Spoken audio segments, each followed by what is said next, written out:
Okay, workout 6, last one of the week. You're gonna start with your cardio and then go to your core. So we have bicycles to start with. So you're doing 25 of these. I want these really controlled. A lot of times people just fly through them. And I can give you a variation, but I don't want you to do all of them fast. I want you to do some of them slow.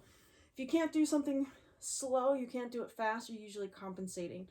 So slow it down a little. And so from here, we're going opposite elbow, opposite knee, bring it back in and extend, pause, come back in, extend, pause, come back in. So you could always do 4 really slow and then 4 fast and then 4 on each slow and then 4 fast if you wanted to break it up that way. But I do want you to do some of them slow. Play with the height of where your leg is, higher, lower. Some people, when they go too low, they lose the core contraction. So don't think, oh, I gotta have my legs all the way down there. Play with it and see where you feel the most engagement, because that's typically where you're the weakest. So work through that. Wheel rollouts 3 ways. So you're gonna have your ab wheel. And we're going to do a 3-way rollout. Now, if you don't have a wheel, which I think they do have one there, you could use a ball also, but I like the wheel better. So you're going to be, again, if you want to put something under your knees for a little more comfort, you can do that. You're going to go 3 different ways. So you're going to go straight out, and then you're going to go slightly off the straight line and slightly off the straight line. So straight ahead, just off on the angle, just off on the other angle. Keep your shoulders relaxed away from your ears as you do this. The lower abs are drawing up towards the sky. Pull yourself back in with your abs. Go slightly out on a diagonal and pull back in. And go slightly out on the other angle and come back in. Now you can play with this how far you want to go with those. At first, I would say less is more. You can get to where you can go a lot further out. I know for me, if I go too far, I tend to lose my lower abs and then I start using my back, and then that doesn't feel good. So, so again, just stay within your limits of what's comfortable, that you're still getting the feel of the exercise, but you're not overstraining and starting to have your shoulders creep up or your back rounding or arching or any of that. So again, you'll go 3 ways. That is 1 rep, and you'll do 5 of those. Then you're going to do your ball plus sign. So you're basically going to be in a push-up plank position with your shins on the ball.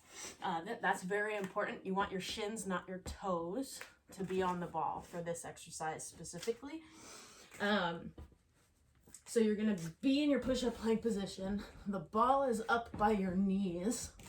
And it's a very small, subtle motion. You might not even tell too much when I do it. But you're going to come straight back just a little bit. Pause. Come forward. Pause. Come back to the center. Then you're going to shift to the right hand. Pause. Shift to the left hand. Pause. Come back to the center. So you just made a cross with your body. And then again, you can go again. So it's forward.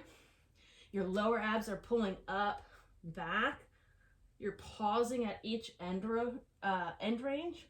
And then as you shift over, make sure that your hips stay stable to the floor. They should be completely straight down. Your hip bones should be pointing straight down. Your back is completely straight.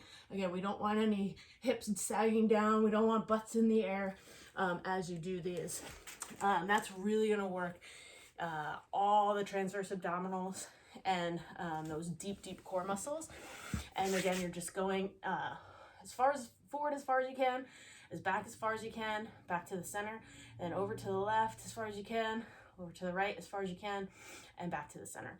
And not even as far as you can per se, but you want to definitely get that shift, but with still keeping the hips square to the floor. And then we have our bench hip thrust.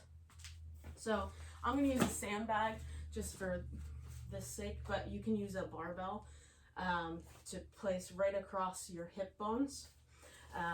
So for this one, you're getting at the edge of the bench with your shoulders.